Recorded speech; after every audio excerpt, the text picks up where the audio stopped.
kita harus bisa mendapatkan yang namanya adalah subjek penelitian, gitu ya. Nah, bagian dari subjek penelitian itu sendiri itu adalah populasi itu tadi dan sampel.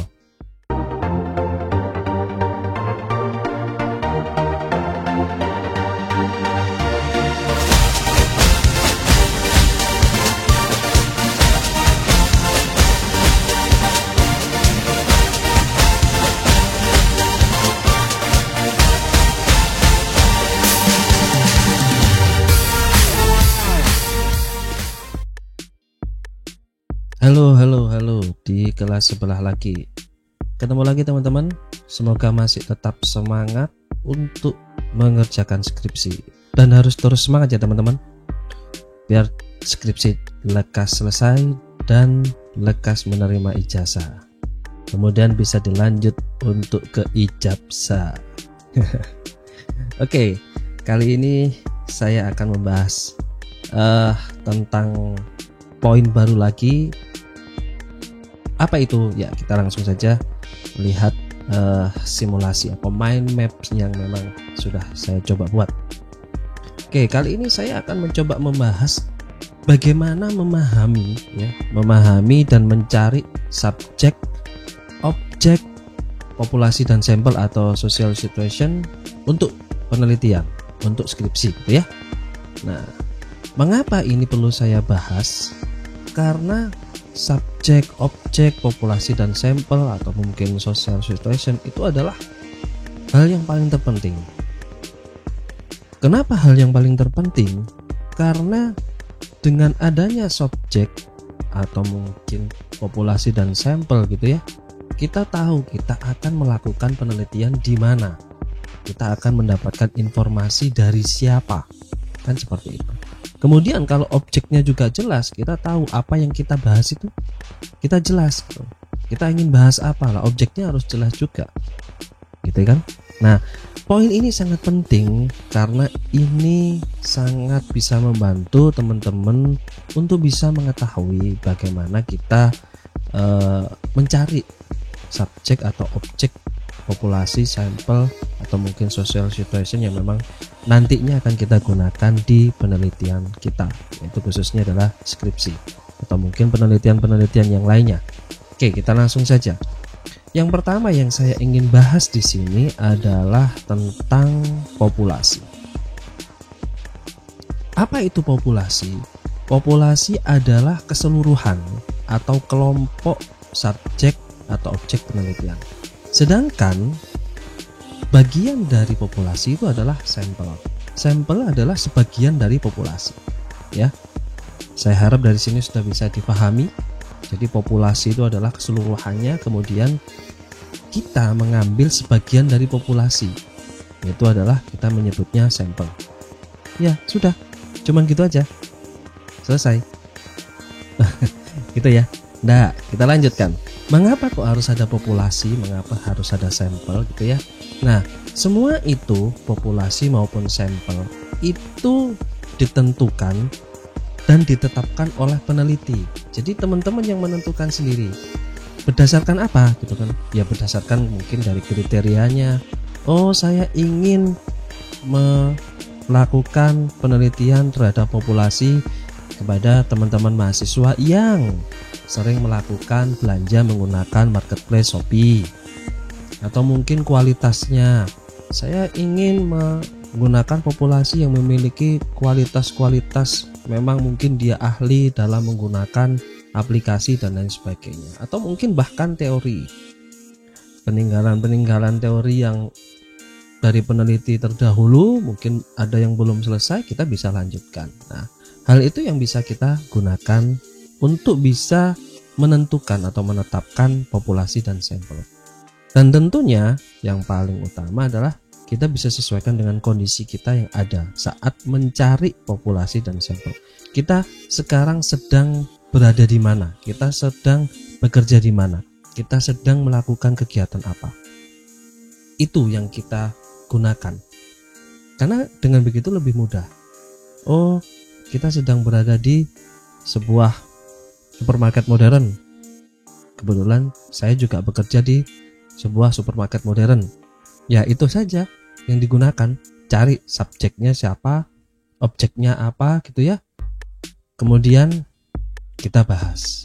Populasinya siapa? Oh, kita menggunakan pelanggan. Populasinya siapa? Oh, kita menggunakan para pemilik dari supermarket modern. Kira-kira seperti itu. Bebas. Yang paling utama adalah disesuaikan dengan kondisi teman-teman. Karena dengan begitu paling mudah untuk bisa menemukan populasi dan sampelnya. Nah, mengapa kok harus ada sampel? Kan populasi itu sudah jelas kan, kemungkinan banyak. Nah, yang pertama mengapa harus ada sampel? Tentu yang pertama adalah semua karena keterbatasan, gitu ya. Keterbatasan apa? Karena keterbatasan dari yang pertama dana, gitu ya. Kita tidak bisa melakukan penelitian yang sangat luas terhadap semua populasi yang ada karena itu sangat menghabiskan dana, membutuhkan effort yang lebih banyak, tenaganya juga membutuhkan tenaga yang lebih banyak gitu ya. Kemudian waktunya sudah jelas.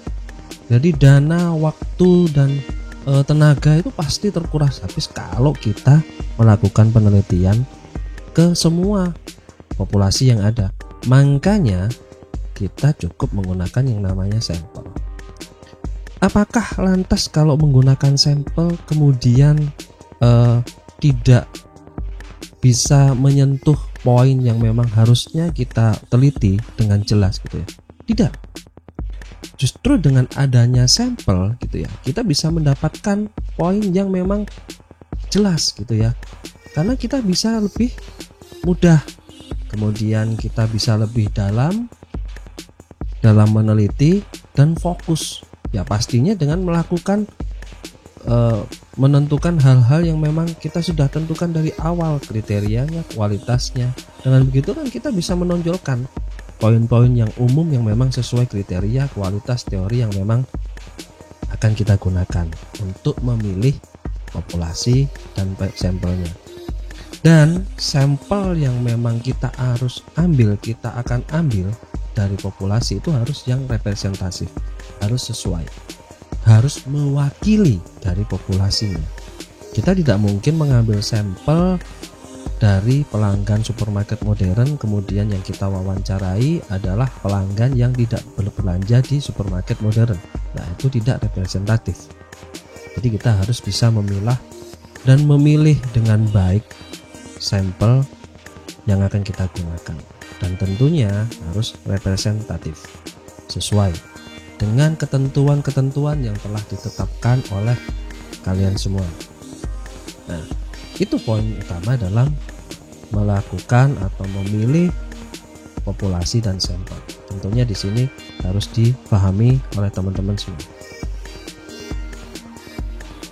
Dari situ, populasi dan sampel itu adalah poin yang digunakan untuk jenis penelitian yang metodenya adalah kuantitatif. Dan populasi dan sampel sebetulnya tidak dikenal oleh di penelitian yang metodenya adalah kualitatif. Nah, sedangkan apa yang digunakan dalam kualitatif? Nah, umumnya dan yang lebih baik digunakan itu adalah disebut dengan social situation atau situasi sosial. Nah, terdiri dari apa saja social situation itu? Yang pertama adalah lokasinya. Lokasinya di mana, kemudian bagaimana posisinya di mana gitu ya. Itu harus kita tentukan. Kemudian aktornya gitu ya. Aktornya siapa? Kita akan mewawancarai siapa yang akan menjadi informannya gitu ya. Kemudian kegiatannya apa? Atau aktivitasnya. Nah, itu yang paling utama. Dalam penelitian kualitatif, karena karakternya lebih mendalam, tidak meluas seperti halnya kuantitatif, tetapi yang dibahas, yang diteliti adalah lebih mengarahnya itu adalah mendalam gitu ya. Harus jelas. Kita gunakan social situationnya, lokasinya, aktornya atau informannya atau narasumbernya siapa, kita harus tentukan dari awal dan itu harus jelas. Karena dengan begitu kita bisa tahu akan mengambil data, akan mencari informasi dari siapa. Kemudian aktivitasnya. Nah, aktivitasnya apalah itu juga penting, karena dari aktivitas itu yang akan kita bahas. Kita sudah mendapatkan aktornya siapa, informannya apa, informannya siapa gitu ya. Tetapi apa yang kita bahas aktivitasnya apalah, apabila itu belum bisa kita tentukan, itu akan kesulitan gitu ya.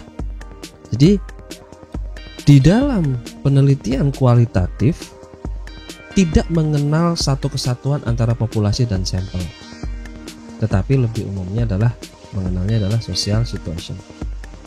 Tetapi apakah salah apabila kita di kualitatif menggunakan istilah sampel? Tidak juga salah. Karena mengapa? Karena sampel dalam kualitatif sama halnya dengan aktornya atau aktornya gitu ya. Dan tentunya kegiatan atau aktivitas yang akan dibahas itu adalah juga poin yang paling penting, karena permasalahan yang akan kita bahas itu adalah berhubungan dengan aktivitasnya. Nah, kira-kira itu adalah poin penting.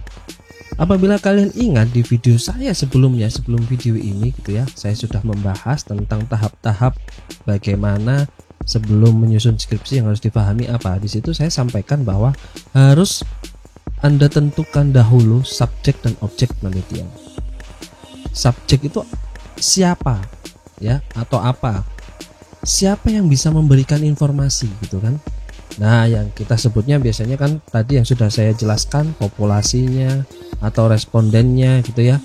Orang yang kita berikan kuesioner, kita menyebutnya biasanya responden gitu ya. Kemudian topik yang akan kita bahas, masalah yang akan kita bahas, poin yang akan kita bahas itu apa? Menyebutnya adalah variabel gitu ya, atau fokus penelitian. Nah, di sini yang pertama kita harus bisa mendapatkan yang namanya adalah subjek penelitian gitu ya. Nah, bagian dari subjek penelitian itu sendiri itu adalah populasi itu tadi dan sampel ataupun juga social situation. Nah, bagaimana bisa mendapatkan subjek penelitian? Nah, cara menentukannya ada salah satu teknik yang memang bisa digunakan dan umum digunakan, yaitu adalah teknik sampling. Nanti akan saya jelaskan khusus dalam satu video khusus yang membahas tentang teknik sampling. Apa saja pilihan teknik yang bisa kita gunakan, untuk kuantitatif apa, untuk kualitatif apa, dan semuanya nanti akan kita coba diskusikan di video berikutnya yang membahas khusus tentang teknik sampling gitu ya. Kemudian selain subjek, kita juga harus bisa menentukan objek penelitian. Kalau subjek itu adalah sumbernya gitu ya, sedangkan kalau objek itu adalah poin yang akan kita bahas gitu ya. Dan umumnya biasanya menyebutnya variabel gitu ya. Kalau di penelitian kualitatif mungkin fokus penelitian gitu ya. Tetapi kalau di kuantitatif tentunya paling umumnya menyebutnya adalah variabel. Poin-poin yang akan dibahas itu apa saja. Kemudian dari mana kita mengambilnya? Nah, kita harus tahu subjek penelitiannya. Jadi di sini poin paling penting harus kita pahami.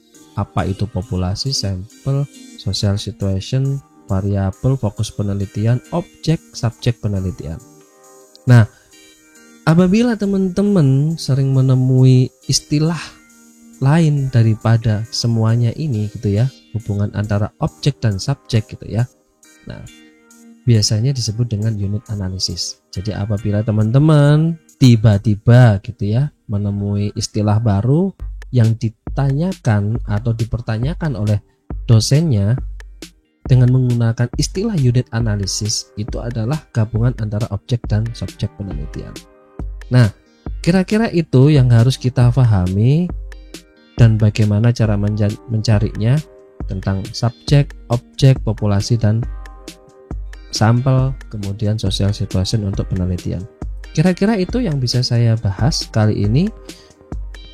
Apabila ada hal-hal yang memang tidak sesuai dengan yang sudah saya sampaikan, atau teman-teman punya pemikiran sendiri, atau bahkan teman-teman ada yang ingin ditanyakan, silakan disampaikan.